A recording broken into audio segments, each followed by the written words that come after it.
në Islami nuk ka as prag, do me thonë, minimalin e ka për shembull, është mosha pubertetit, e cila vazhdon deri në moshën 18 vjeçare, pi filleve të para deri të mosha e pikurisë është fjala.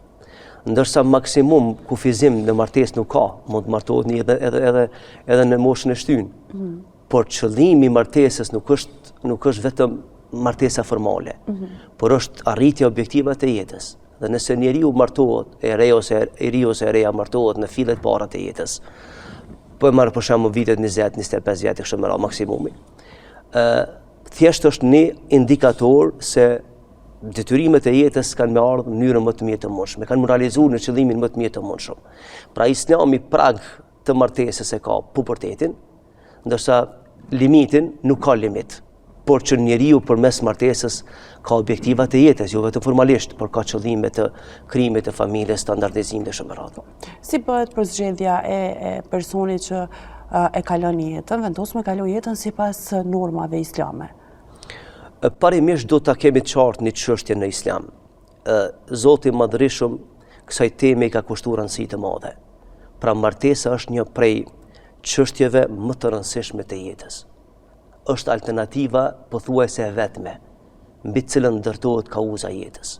Dhe nuk mund të zhvlerësohet në asnjë kohë, as në kohën tonë moderne, as në kaluarën nuk mund të zhvlerësohet domethënë martesa, sepse shpesh edhe dëgjojmë në jetën së bote që njerëzit mund të heqin dorë për martesës. Shumë thjesht. Dhe ne themi se në aspektin fetar, heqja dorë për martesës do të thotë ke heq dorë për një përgjegjësie të madhe, për një kauze të madhe, përmes të cilës lidhen edhe objektivat e jetës. Si përzgjedhet për shembull martesa? Kjo është një temë e gjanë, por fillimisht fillon domethënë me pëlqimin e palëve. Pastaj ndërtimi i kauzës të përbashkët, sepse martesa llogaritet se ti po e merr një bashkëlltar ose ajo po e merr një bashkëlltar të jetës, në për cilat kalon nëpër binarët e jetës. Dhe nëse bashkëlltari nuk është ekuivalent me idenë, me pamjen, me objektivat e jetës, mund ndodhë që nuk mund të jetë pastaj i përshtatshëm për betejat e jetës.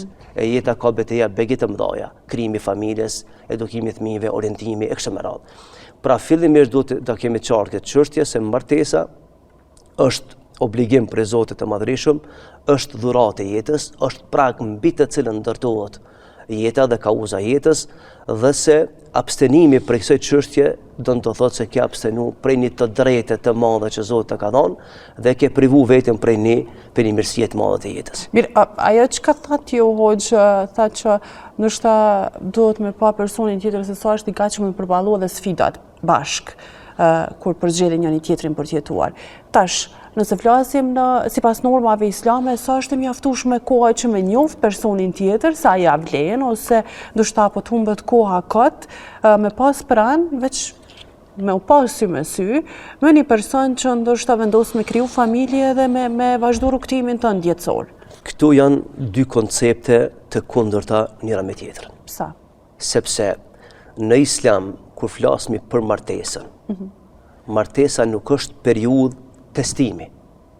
Pra, kjo është koncept i gabueshëm, që s'është pjesë e Islamit. Kur është periudha e testimit? Që ta shpjegoj, për shembull, në kohën tonë bashkëkohore, sidomos për viteve 70 e tek ne, në shoqëri të ndryshme janë shpik statuse të ndryshme martesore, bashkëjetese ku diçka. Bile në ortodoksizëm ka ekzistuar edhe ajo periudha e testimit.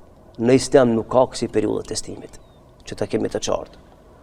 Nuk ka për shembull t'jesh me dikan një kohë të shkurtër dhe pastaj të mendosh se ti po e teston njëri tjetrin. S'është kështu.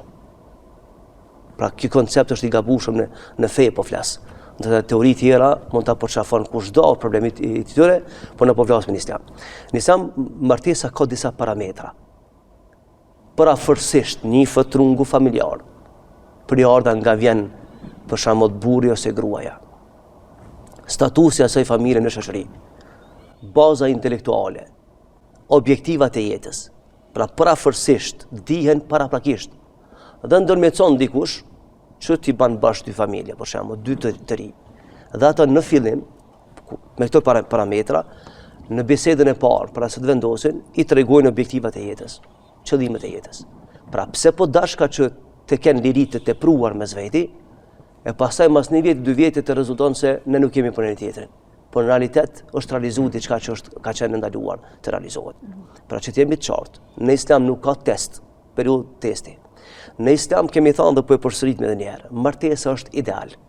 Dhe në kuadër të idealit realizohen interesat edhe të dashurisë, edhe të ekonomisë, edhe të familjes, edhe të objektivave të jetës. Në kuadër të këtij ideali, por që në Islam nuk mund të luhet kaq lehtë me këtë kartë.